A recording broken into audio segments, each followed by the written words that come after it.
Hello everyone, in this video I will talk about read or write learning style.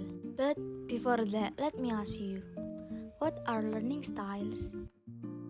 So, learning styles are a framework for understanding how individuals prefer to learn.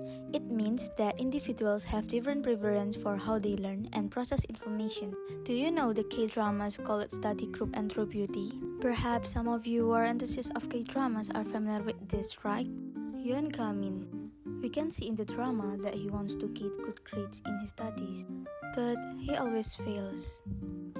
Compared with Lee Soo-ho, we can see in the drama that he always studies and as expected he gets good grades in his studies.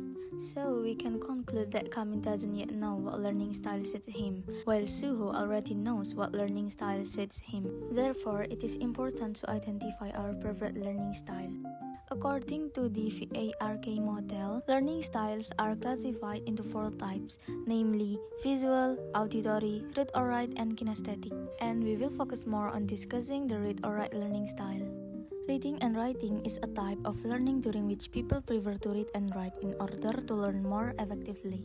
These learners are known as read and write learners and usually learn best by reading and writing the information down. Their learning process consists of a combination between reading and writing, by reading to understand and note-taking to learn. Read and write learners typically choose textbooks, articles, handouts, and notes as their primary source of learning information.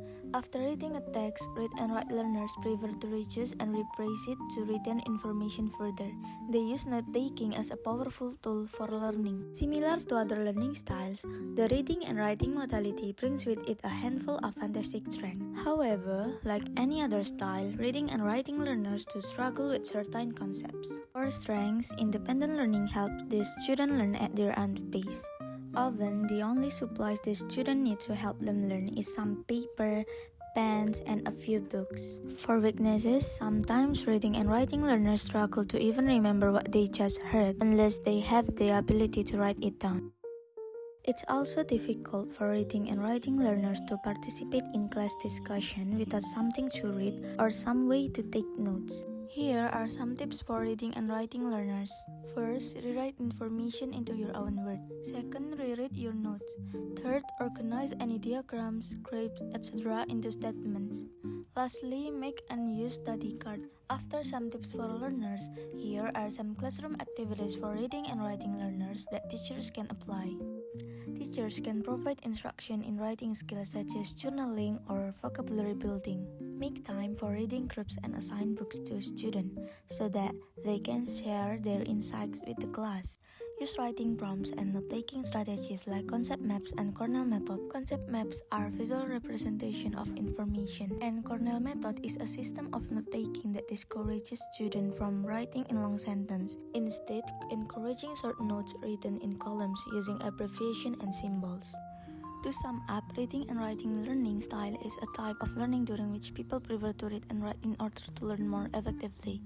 Their learning process consists of a combination between reading and writing. So that's it about read and write learning style. Hopefully you can understand it, and don't forget to find out your learning styles to make it easier for you to understand the learning material you are studying. Thank you.